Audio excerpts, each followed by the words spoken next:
Joining me now is a man who will take on Kabir Bath, first ever sort of grappling competition at Battlefield Fight League 43. Matt Kwan, how's it going, man?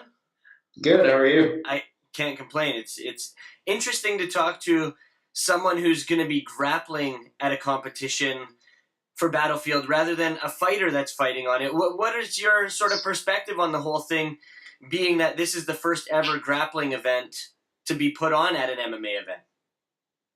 I think it's a really awesome opportunity, obviously, for jiu-jitsu fighters to, showcase their skills and showcase how different jiu-jitsu is when it's such a high level of grappling compared to grappling in an MMA match. And of course, the rules change things, but you're gonna see a lot of cool stuff that you might not normally see on the ground in an MMA match. And the fact that it's in a cage is pretty cool. So I think that's a really great thing that BFL is doing.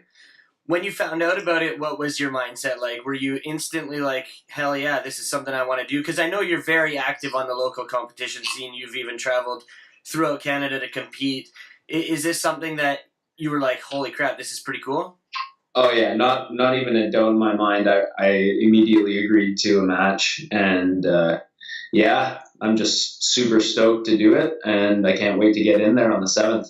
When the name came out, I'm sure there were some other names that you had in your mind. Kabir Bath, he's great competitor locally. He's competed in the IBJJF tournaments as well. Brown belt under Rafael Lovato Jr.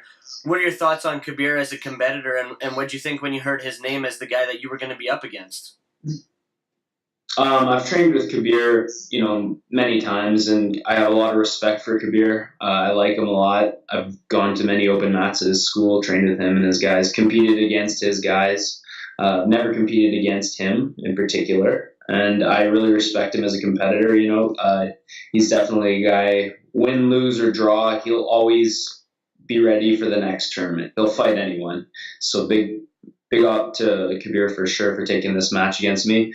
Although I think, he's more of a gi guy as far as I know.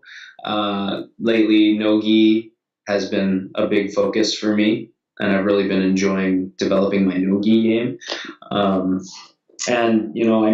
I've been pretty active recently, whereas I know, I'm not even sure when the last time he's competed was, but, as far as a competitor, I have all the respect in the world for Kabir. Has training changed at all for this kind of an event? I mean, the rule set is a little different than most out there. What's training been like, and has it differed from, say, your CBJJF tournaments? No, I work full-time, so training is basically happening whenever I'm not at work, right? That's my main obligation, unfortunately. But it makes it hard to train full-time or even feel that you're 100% prepared. So for guys like me that can only get to the gym maybe once a day, usually it's a longer session, and it could mean, you have to train smarter to make up for lost time. You have to study and just constantly think about training while you're, when I'm at work, I'm just thinking about training and thinking about new techniques and cool stuff. That's all I'm thinking about. So you have to find pockets of time. As far as my preparation, it hasn't really changed at all. I train every day. Some days harder than others because I'm all natural. I don't believe in like a lot of supplements, and definitely no steroids or anything like that. So I have to let my body rest. Sometimes training 3 times a day isn't the smartest thing you can do for your body. For sure. Now, you said, it's a submission-only format, but rolling submissions. What were your thoughts on this when you found that out? And I mean, it could be 2 different favors because guys could stall and look for a submission later in the fight because submissions are worth more as the fight goes on. You're a guy who's gung-ho. You go for the submissions. Are you going to be looking for multiple submissions over the course of this 8-minute fight?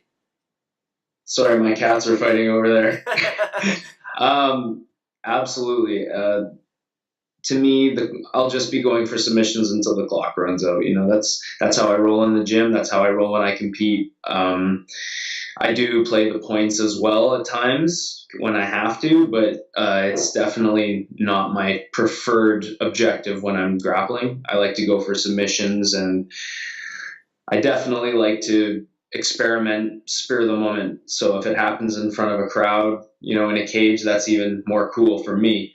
And yeah, as for me, I'm going to be going for submissions the whole time, and I hope he is too. I hope he's going for attacking me from all angles. Now, this is the first of its kind, as we said, for Battlefield Fight League. What can mixed martial arts fans out there expect to see when you enter that cage? And just let them know where they can find you, maybe in social media. Also, if they're local guys that would like to train with you, where they can find you in the Lower Mainland area. Yeah, so I just opened a school last August with Professor Mike Lee called On Guard Academy of Brazilian Jiu-Jitsu. It's in Port Coquitlam, and we're a young club. We're expanding, building a team right now of really great guys. And, with the level of instruction that we're giving there, they progressed really quickly. So, just the teaching methods and rolling with guys like me every day and Mike Lee. So, we're the white belts that we were a few months ago beating on are now sort of putting up a bit of a fight, and we got a lot of experienced guys too that have come from other clubs that have now really, they're helping us build this program in Port Coquitlam.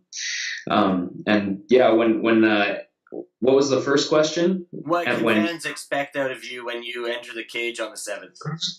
Well, basically, every time that I step on to compete, I look to put on a show. I like to express myself with a lot of cool, different, various submissions of a very submission-oriented game. I'm not the kind of guy who is going to just stall, hold someone in my guard, or just try and pin them down. If I'm not passing, I'll be attacking the legs, vice versa. I don't really care. If Kabir wants to wrestle with me, I'm confident on my feet. If he wants to pull guard, I'm confident on top. I don't know. I don't see him taking me down, to be honest. And can fans keep up with you in the social media game? Yeah, absolutely. I'm at BJJ Matt K on Instagram, and my Facebook page, Matt Kwan. Yeah, hit me up. Twitter as well, BJJ Matt K. And I just want to say thanks to my sponsors, BC Kimonos and BJJ Depot, and of course my friend Adi Nokiani at Simply Wellness Dental makes some awesome mouth guards. So thank you to all you guys. Matt, good luck on the 7th, buddy. Thank you very much, Jeremy. Thanks. So here is the other half of that fight between Matt Kwan and Kabir Bath. He is Kabir Bath, brown belt under Rafael Lovato Jr. Thanks for joining me, man. Man, it's my pleasure to be here. Super pumped about this fight. It's going to be awesome. It's pretty cool to see grappling up on a big stage like that right now.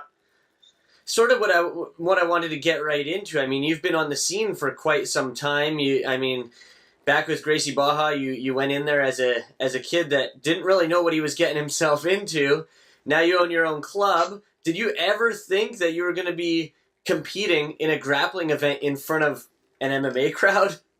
Man, never thought that was going to happen for sure. I mean, when I started jiu-jitsu, I really even thought I was going to do it. I remember the warm-up, smoked me. I was like, man, I don't even know what I'm doing here. But then I just started competing in, 2006. And, I've done, some super fights, but it's, been in front of, a wrestling crowd or at a jiu-jitsu tournament, for example. But in front of an MMA crowd, in a cage with all the other, song and dance that goes on, walkout songs, weigh-ins, all that fun stuff. Makes it a really cool experience. I'm really excited. I think you can do a lot for the sport in our area. Is that what got you pumped to sort of get right into it? I mean, the fact that it could build Brazilian Jiu-Jitsu in BC to a whole new level? Dude, absolutely. Just when I was contacted about it and I heard about this, I'm like, man, it's the perfect way to just start sneaking it in there. And just start showing the pure grappling side of things. And Battlefield has a pretty cool format they're doing, trying to really force us to go for multiple finishes throughout the match rather than just grinding it out, like you might see at some other tournaments.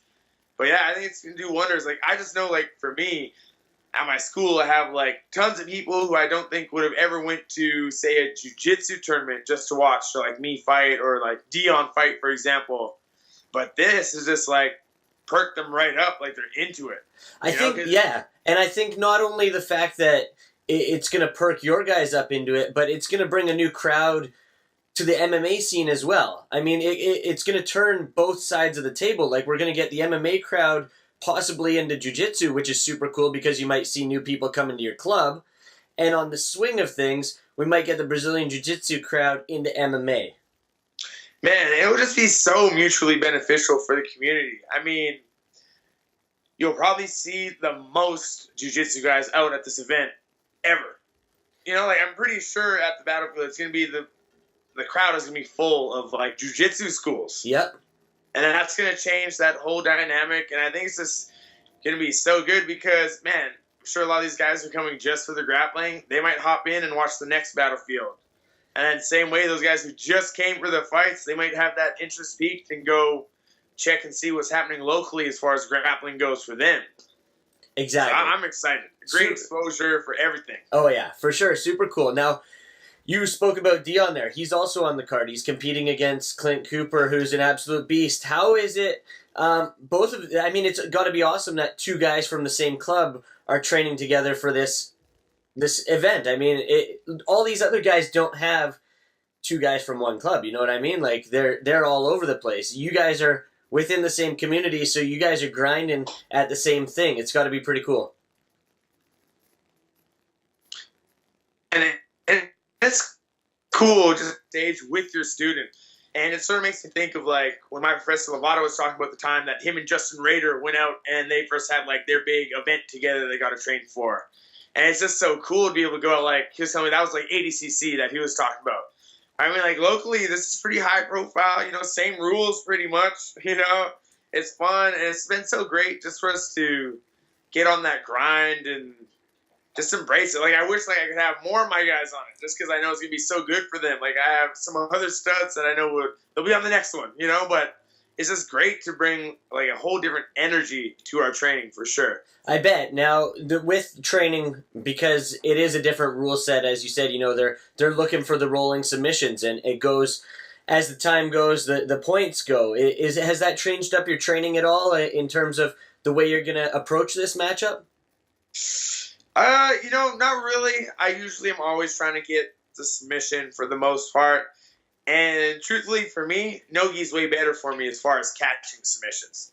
Like, I find the gi, I usually have to play, you know, more conservative. Not conservative, but it's just the nature of the gi. You know, it's a different pace. But no-gi, I love, you know, those scrambles, hitting those submissions in transition, sort of playing that game.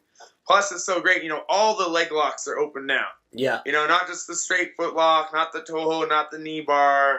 But now we have, like, the heel hooks in there, you know, the slicers, everything is in there. And I think it's because the rules are so wide open that it's going to allow us to play a very exciting match for that full 8 minutes. And, yeah, I think Battlefield did a really good job with that because we'll have a lot of fun with that. Just hanging out, suspense till the very end because, you know, like, a late submission could offset anything that happened earlier in the match. Which is crazy. I mean, you'd think it would be the other way around, but with it being that way, you can't really. I mean, you could stall until the end, but that you're looking for trouble if you do that. Yeah, because I mean, you're trying to stall it out. Even if you got some early taps on a dude, it doesn't matter if it was like before like the 4th minute, because those are like 1 and 2 points. Yeah, exactly. And that's gonna be fun. I think that's actually a big part that'll help the crowd be really engaged in this match too. For sure. Now, for the crowd, I mean, you said you think it'll be mostly jiu-jitsu clubs. For the MMA guys out there that might not know you, what can they expect when Kabir Bath heads into that cage? Man, I'm always bringing it. You know, that's always been my thing. I've always been ready to compete on the drop of a dime. You know, I'm always in there. So I'm going to be trying to push the positions, try and get in there, top, bottom. I'm comfortable everywhere, you know what I mean? I know Matt is comfortable everywhere too. So when we get in there, it'll be great because it'll be a dynamic fight for the guys. You won't see us just like holding on in any position. We're going to hunt. And that's my thing. But like for me personally, my style is always pressure, smash, you know, work my way into those positions. I'm going to grind it, but it's not going to be like the slow grind just to get the next position. I'm going to grind to open up the submission attempts, to play the transitions that they have to give me as a result of the pressure. That's just like something that I've learned from Lovato. You know, that's his style, carries right down to me. I want to hunt it the same way. Now, just let people know, where they can keep up with you in the social media game. Also, if you have any sponsors you'd like to give shout-outs to, or you're obviously Lovato, whatnot, just the floor is yours, man. Man, I mean, if you guys want to follow me on social media, all my social media is just Kaboom BJJ, Snapchat, Instagram, Facebook. Search me, find me, connect there. Of course, the first person I have to thank is obviously the community making this happen, because it's going to be great. They're supporting this. I just know it's going to be awesome for the future. But, man, of course, my professor Lovato, all those super studs that I get to train with, all year. And then my sponsors, BJJ Depot. I was one of their first sort of sponsored athletes. They've been holding me down the whole time, whether I'm, on the mats every tournament or it's my students out there. They've been wonderful. And then, of course, my brother's always been supporting me with 24-hour Collision out in Vancouver with my competition career, too. So I got to show love right there. Those guys have been helping me out. It's so cool having, like, my whole school behind me. My kids' parents, my kids are stoked. My adults, man, my kickboxing students that don't know nothing about jiu-jitsu, they're stoked, and I just feed off all that love. It's been cool, like, I'm sure everyone has had great love flowing their way just because of this event. Everyone's stoked. It's just cool to see a bunch of us getting our time to shine with a lot of eyes on us, Let people know where they can find your club. Man, my club's out in Surrey, right on the Surrey-Delta border, off of Scott Road and 86th Avenue. You guys ever want to come in, train? Happy to have you there, man. Good luck on the 7th, Kabir. Man, thank you so much for your time, Jeremy. Really appreciate it.